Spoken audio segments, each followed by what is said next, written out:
people know it's a little confusing, but we'll make do. Okay. All right. Thank you for being with us. Yes, Thank you so much for just enjoyed your movie. And now the audience have a few questions. Maybe. Otherwise, we might have some.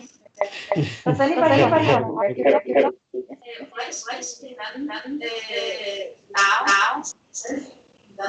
So, a member of the audience is asking what's being done right now. What's being done right now? Have you done anything to follow up on this? And is there any consequence after this movie? Yeah, I mean, the UN had these sanctions. So Poland sent all the workers home by the end of 2019, I think. So I by accident came in contact with someone who worked for shipyard. It was a coincidence, and he told me that the border patrol came one day and they picked them up. Then they were brought to Warsaw and then by plane to China. So I think there are no more workers in Poland, and but there are still a lot of workers in China, and it didn't stop. Should we be afraid of a nuclear war or nuclear? I'll repeat. A member of the audience is asking, should we be afraid of a nuclear war or something in that sort of nuclear threat? I cannot answer this question. I'm not an expert in that, but what I think is it's getting much better now with or I think it will be better with Biden than with Trump. But like these two weird, crazy dudes, in a way, short before war, and then on the other hand, they were writing each other like kind of love letters. That was such a crazy situation, and I think it's good that Trump isn't in the White House for such a long time. So I think this is the only thing I can say to that. But it's for North Korea, it's just to defend themselves because they didn't want to end up like Gaddafi or Hussein. So they see the nuclear bomb as something that protects them, which in a way works. So I don't think that they really want a war. It's more that they want to play a role in the world, and that they want to make pressure to stop the sanctions on them. I think this is their main goal. Another question? I was wondering, I have actually two questions, if it's okay. The first question is, I'm very interested of the investigation work because that was several teams in different countries. You could tell us a little bit about the work, how many years, how many months, how did this work out to collaborate? Towards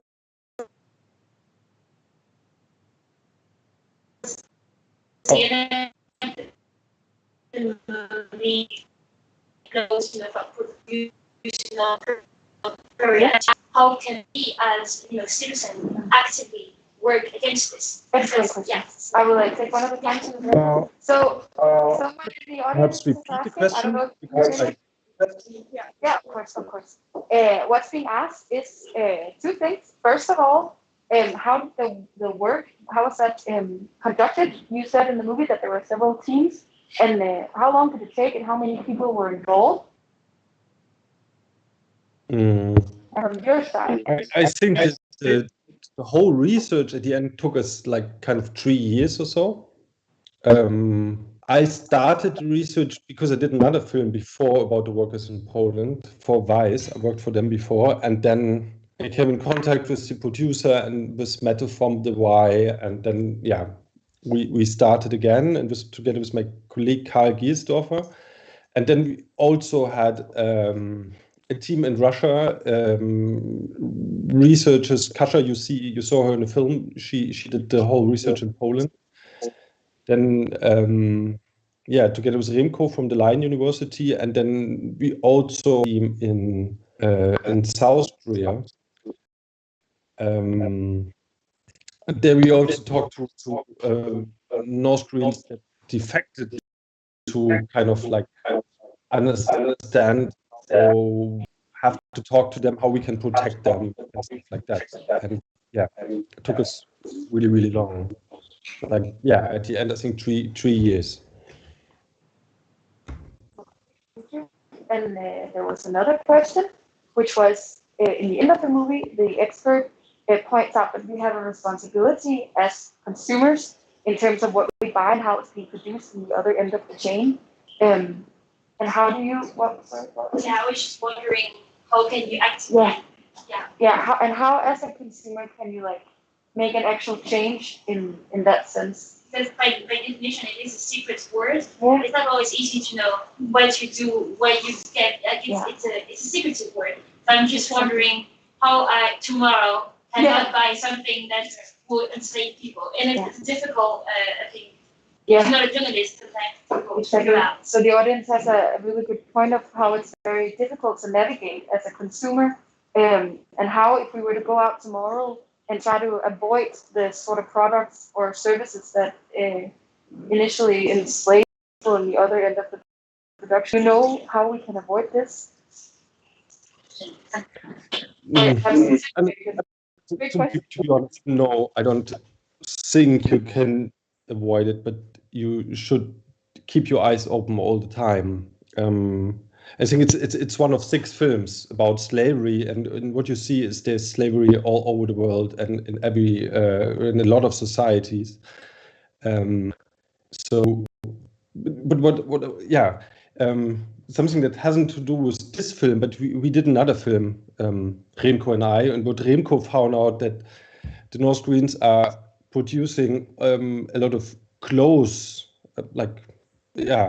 t-shirts, stuff like that, everything. So inside North Korea. So I think the story is far beyond what we found out in this film, where it's about. It's how should I say?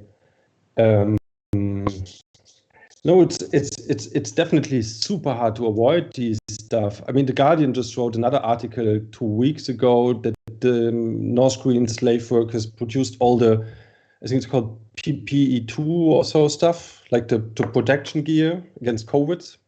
So you also have the North Koreans working on these products. So I think the thing is keep your eyes open and that's it. Sorry. That's it, maybe. Yeah. No, it's not even that would be sufficient. That is very challenging. And definitely something we need to.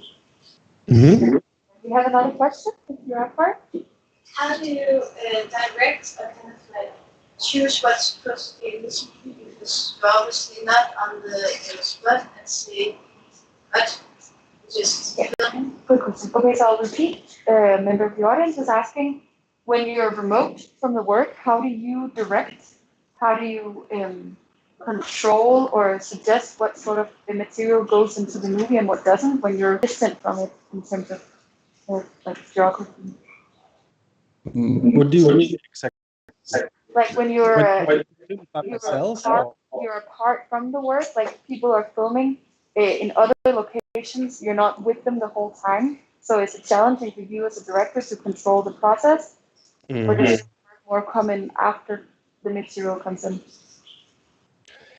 It was definitely for example, the shoot in Russia, we decided that it's much safer for us, as well as for the production company, to send a Russian team, because I wouldn't it's impossible for me to get a journalist visa in Russia, and then especially the area there is controlled by the FSB, so it wouldn't be easy for me to go there, to film there, we would be under their radar immediately. And even like with the Russian team and someone from South Korea, they don't need a visa. It took the police 1 day to actually get the team and control them. And so yeah, I just have to trust them. We get with people that we like, that we trust, and then it doesn't work alone. In this way, my film, I'm directing it, so you have to work with a bunch of people to actually get this stuff. And then I think it's this is also the nice part. I liked it a lot. And then after the team they sent them home, we brought in another team in another city, and then it worked better. And then after some days, I watched the footage, and then we edited it. Yes. This is Another question? Hold on. I have a question. After this great work you have done, are you continuing working on this issue, or somebody else build up on your work? I'll repeat so you can hear it. A member of the audience is asking if after this amazing film is done, are you continuously working on the same issue? Or somebody else picked up where you left off? you didn't understand quite well, but if I'm still working on North Korea. Yes, or if somebody else has continued working on this issue. Done on this I think so. We are writing a book at the moment, so I'm still a bit into this topic. But I'm also happy to do films about other topics at the moment, because I did 3 films actually about North Korea. This one's by far the biggest, but there's still so much to find out about these countries, so it never ends. And yes, like Remco and I mean, he always works on this topic all the time, and like at the moment together with Pete Pattinson from The Guardian, Pete wrote this amazing article about the North Koreans in China that are producing this safety stuff for Europe to protect us from COVID. Yes, we are writing a book that comes out next year, I think. Next year. Sure. Yes, we have another question. So I was thinking about if you have any ethical considerations, for example, when you're concerning the Korean workers that you are interviewing while using the hidden cameras. I mean, I'm thinking about their safety and stuff. Yeah, this is kind of the hardest thing. But it's like, before we did it, we talked to a lot of experts from South Korea, also to former workers, and as well as to the South Korean intelligence, and to find out what's the best way to protect them. So we didn't just go there and ask them questions. It was really like a process. And we had to find out what actually brings them in danger. Like, for example, the workers in Russia, if you just ask them questions and then they don't say anything, they just answer like, here, blah, blah, blah, then it's not that much danger for them. But the guy we interviewed in the bus, for him it would have been, or for him it was really, really dangerous. Or the one on the phone. But he defected after the film, so he's in Seoul now, and he's safe. I think it's really hard, because the consequences for them are so extreme. If they get caught talking to journalists, for them it means that they normally would have ended up in the camp somewhere in North Korea, I think. So yes, you have to make sure that it's safe for them, and yeah. And the other, this is also a nice story. The other worker in Russia, he also managed to defect in Seoul now. That's good to hear. Any other questions? Somebody want to ask anything? Last one? Yes. Yes, you mentioned in the beginning that there were some of the workers were sent home after sanctions were included. And I was just wondering what happened, if he knows what happened to the workers after they were sent home, if they got punished in any way, or did they just, are they still working in construction? Yeah. The question, a member of the audience is asking if you know what happened to the workers that were sent back home after the sanctions from EU. If they are still working in construction, or if they have been mistreated in any way, I guess, or yeah. Like, I think you mean the workers in Poland. No, I have no idea. It's for me, it's totally impossible to get in contact with them in North Korea. I mean, there are ways to get in contact with people in North Korea. It's not impossible, but with them, for me, it's impossible. So I have no idea. Problem is that countries ended the working relations with North Korea. I think it's just at the moment side like Russia and China, they're still working together with North Korea, but most of the other countries, they sent them home because of the UN sanctions. I mean, countries like Cambodia or so, they all sent them home. And what happens to them, I don't know. It's for the North Koreans. It's when they want to work abroad. It's a process. It's a huge process. Often they have to bribe people to actually get sent away. So no, I don't know. Some of them might be in Russia or China, and the rest I think is in North Korea. All right. Yes. Any last questions from the audience? Yes, and the last one.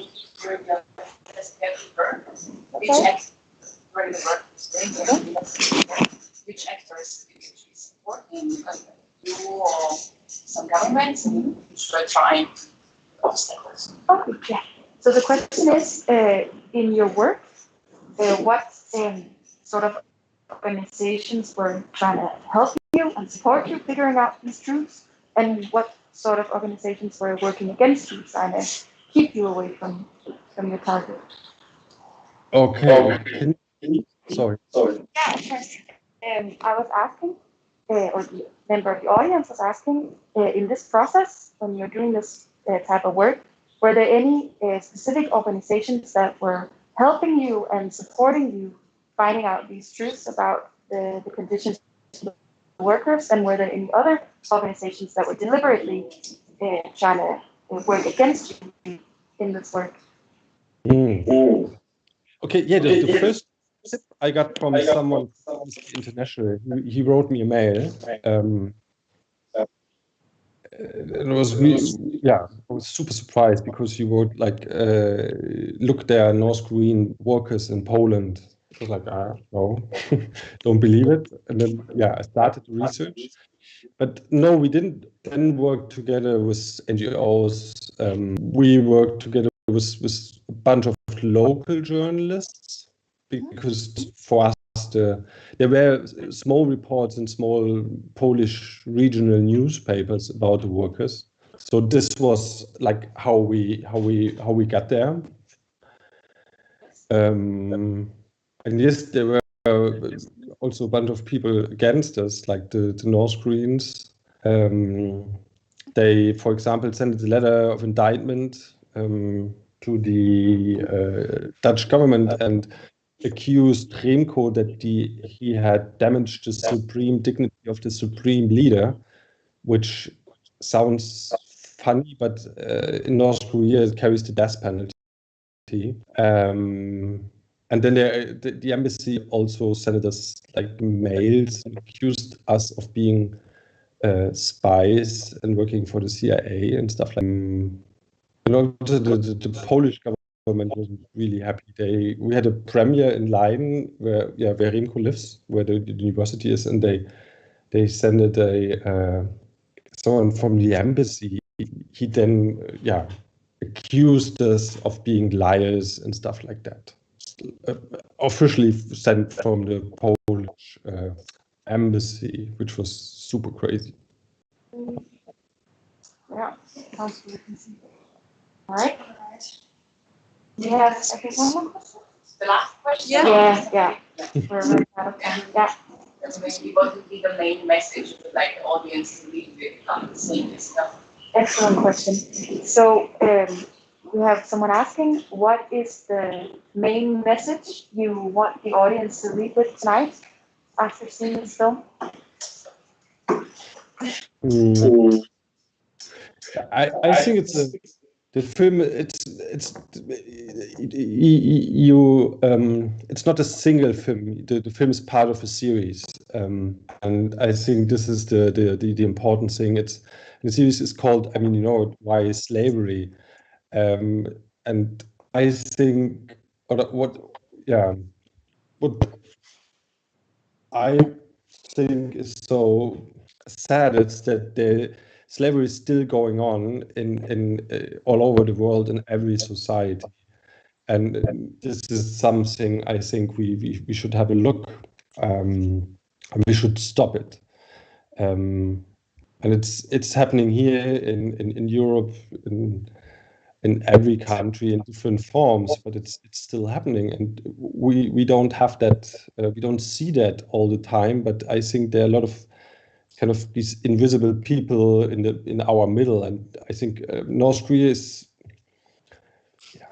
It's an example for what is happening at the moment, but I think there are many other forms of slavery. I think this is the message from the whole series, to really look at it. All right, excellent. I think I will say thank you on behalf of anybody here, and I'll go and wave goodbye to you so you can see who you're talking to. Thank you very much. Thank you so much from all of Have us. a nice evening. It was great seeing you. All right, thanks. Bye. Bye.